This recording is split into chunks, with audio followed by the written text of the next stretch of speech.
Welcome to our second and last video on small vessel vasculitis. Let's begin. Here's a list of topics we will cover. Let's start with cryoglobulinemic vasculitis. We'll be covering the definition, risk factors, clinical presentation, diagnosis, and management. Cryoglobulinemic vasculitis is an immune complex-mediated disease in which immunoglobulins called cryoglobulins, formed by IgM antibodies, are deposited in small vessels. Cryoglobulins typically precipitate in cold temperature, hence the name cryo. When the antigen-antibody complex is formed in small vessels, this will lead to complement activation, thus initiating inflammation in vessels and surrounding tissues. Patients with liver disease are more prone to have severe effects as they have decreased immune complex clearance, leading to greater deposition and greater disease activity. Typically, hepatitis C infection is associated with this disease, but hepatitis B is also a possible risk factor. Other infections like HIV and Mycoplasma pneumoniae are also common risk factors. Lastly, other risk factors include some underlying diseases such as multiple myeloma, systemic lupus erythematosus, connective tissue disease, and other autoimmune conditions. Patients with cryoglobulinemic vasculitis usually present with nonspecific symptoms such as fatigue, myalgia, and arthalgia. Physical exam shows evidence of palpable purpura, ulcers, peripheral neuropathy, and hepatosplenomegaly.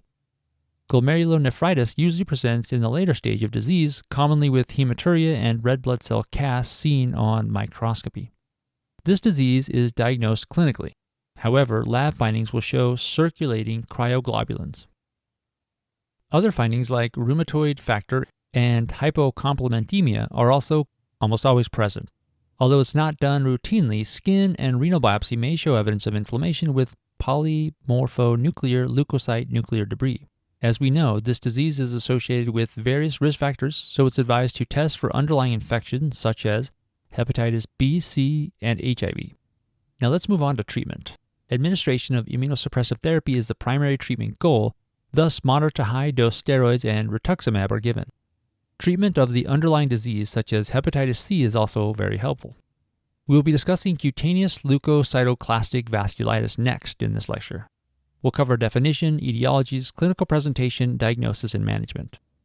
This disease is a cutaneous small vessel necrotizing vasculitis. It does not involve systemic vasculitis or glomerulonephritis, but it's the most widely seen vasculitis in clinical practice. It occurs due to immune complex deposition in small vessels. This disease has a good prognosis and is self-limited upon withdrawal of the underlying trigger. Drugs are the most common triggers here, with the most common drugs being penicillin, cephalosporins, sulfonamides, phenytoin, and allopurinol. Other trigger factors are drugs and food. Lastly, infections like HIV and HCV are also potential etiologies. However, in most cases, the etiology is unknown. Clinical features usually appear after a week of drug exposure. The most common presenting symptom is multiple palpable pruritic reddish lesions. Lesions can be tender and also present as macules, vesicles, ulcers, and nodules. Lesions can be located anywhere in the body, but are most often seen in the lower extremities. Let's move on to diagnosis. Asking the patient a thorough history about current medications, food intake, or anything that occurred prior to his or her onset of symptoms is important. Although diagnosing the disease is clinical, punch biopsy can confirm the diagnosis. Histologic findings will reveal evidence of perivascular neutrophilic nuclear fragmentation with fibrinoid necrosis, which is characteristic of leukocytoclastic vasculitis. It's important to rule out underlying etiology or identify other diseases that may have similar clinical features as this disease by performing additional tests such as complete blood count, urinalysis, viral hepatitis serologies, anti-nuclear antibodies, anti-neutrophil cytoplasmic antibody, rheumatoid factor, and a serum chemistry panel. The first step in treatment of cutaneous leukocytoclastic vasculitis is to avoid triggers. Then, antihistamines and NSAIDs can be prescribed for symptomatic management. Most patients don't need extensive management aside from the ones mentioned above since the disease is self-limited. A 27-year-old male presents to the clinic complaining of severe palpable, itchy red lesions on his legs that he's just noticed the past week. He claims to have not traveled anywhere new or eaten anything surrounding the onset of these skin lesions. He does mention that a couple weeks ago he was diagnosed with gout and wonders if his condition is related. What type of hypersensitivity reaction has caused this man's current condition? what would be the expected finding on a punch biopsy. The most common presenting symptoms of cutaneous leukocytoclastic vasculitis are multiple palpable pruritic reddish lesions, commonly on lower extremities. This vasculitis is typically caused by common triggers such as drugs and food as well as infection. The specific drugs known to precipitate this pathology are penicillins, cephalosporins, sulfonamides, phenytoin, and allopurinol. Allopurinol is a medication commonly prescribed for gout, which this patient was diagnosed with recently. The patient is most likely presenting with cutaneous leukocytoclastic vasculitis in response to allopurinol. In the definition section, we discussed that cutaneous leukocytoclastic vasculitis is due to formation of immune complexes with the precipitating agent, ultimately activating the inflammatory response causing this patient's symptoms. Type 3 hypersensitivity reactions are characterized by the formation and deposition of small immune complexes, which is seen in this patient's condition. On punch biopsy, the expected findings would be evidence of perivascular neutrophilic nuclear fragmentation with fibrinoid necrosis, as it is the characteristic sign of leukocytoclastic vasculitis. Next, we will be discussing Henoch-Schonlein purpura. We'll be discussing definition, clinical presentation, diagnosis, and management. Henoch-Schonlein purpura is also known as immunoglobulin A vasculitis, or IgAV. It is an immune complex-mediated small vessel vasculitis, which is most commonly seen in children between 3 and 15 years of age. This disease can also affect adults. The most important point to keep in mind is that HSP is usually preceded by upper respiratory tract infection 1 to 3 weeks before the onset of symptoms. Clinical features of this disease can be remembered as a classic tetrad. The classic tetrad includes cutaneous, musculoskeletal, gastrointestinal, and renal involvement. In cutaneous involvement, most patients present with palpable purpura without thrombocytopenia. This rash is typically itchy, non-tender, and symmetrically distributed, and can be located anywhere from the buttocks to the upper and lower extremities. The second most common symptom is arthritis or arthalgia. It typically affects lower extremities and can precede the occurrence of purpura. Next, patients may complain of abdominal pain, which is due to submucosal hemorrhage and edema. The most common complication with gastrointestinal involvement is intussusception. Lastly, hematuria with mild or no proteinuria are common manifestations of renal involvement. It's more common in adults than children and is more or less similar to IgA nephropathy. This usually requires long-term follow-up because adults are at risk of developing end-stage kidney disease, particularly if they are over 65 years. In this slide, we can appreciate skin lesions that one may see in a patient with HSP. These lesions are characteristic findings on physical exam. Lesions are erythematous and most are palpable and clumped together with varying sizes. Although palpable purpura is most common in the lower extremities, it can develop anywhere on the body. If clinical features are not able to confirm the diagnosis, then lab tests are ordered. A complete blood count will reveal an increased platelet count, which is a distinct finding. Other tests for serum antibodies and inflammatory markers are also done if required. Skin biopsy is only done in selected cases and will show IgA and C3 immune complex deposition with inflammation of small vessels. This finding is pathognomonic. If the diagnosis is still uncertain, renal biopsy can be done. For the most part, this is only done when patients present with proteinuria. It reveals IgA deposition along with fibrin and C3 deposition in the mesangium. HSP can also be confirmed with immunoassays. IgA deposits are typically found in superficial capillaries located in the epidermis. In this particular slide, we see the presence of anti-IgA antibodies near the epidermis.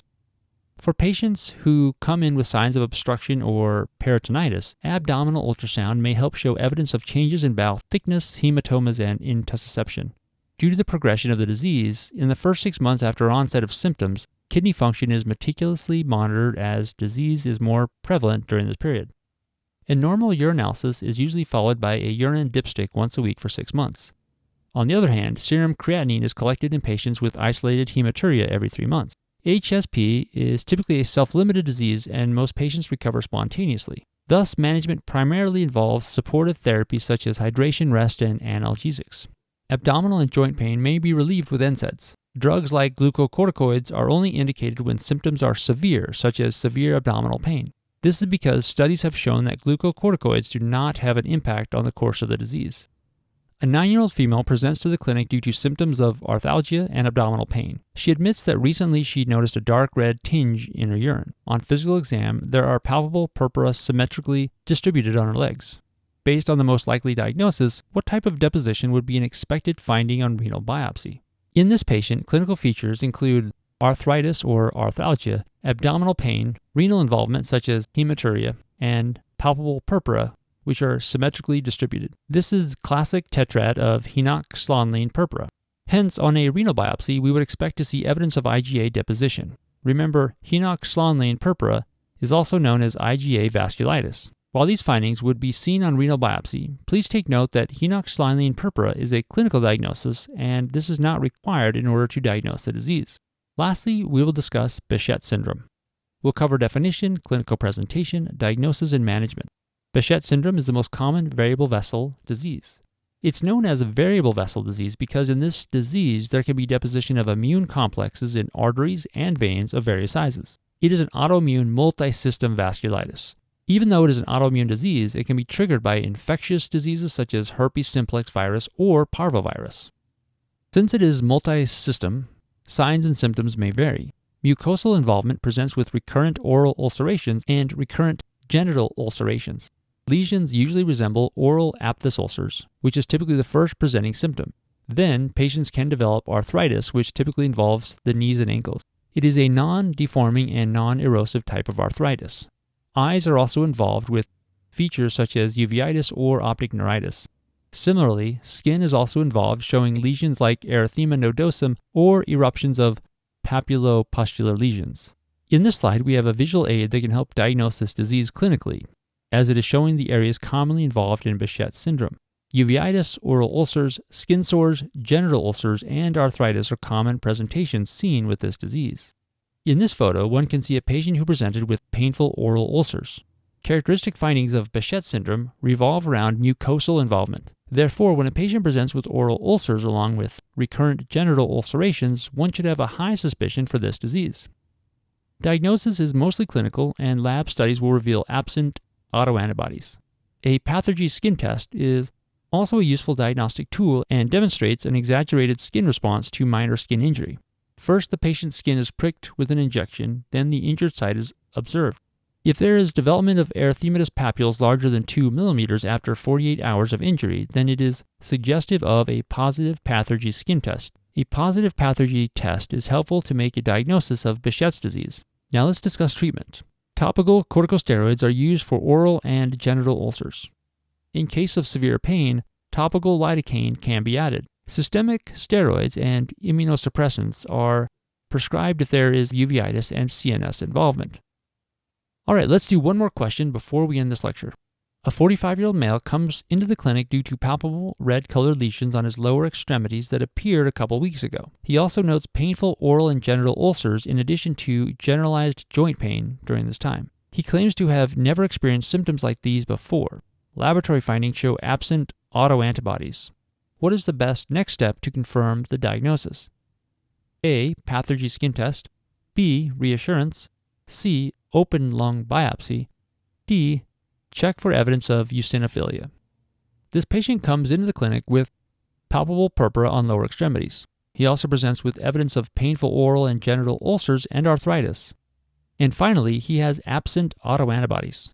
Due to this presentation and presence of multi-system symptoms, we would further investigate if this patient has a positive pathogen skin test due to a high suspicion of Behcet syndrome. This makes answer choice A, pathogen skin test, the correct answer. Answer choice B is incorrect because this patient needs more than just reassurance.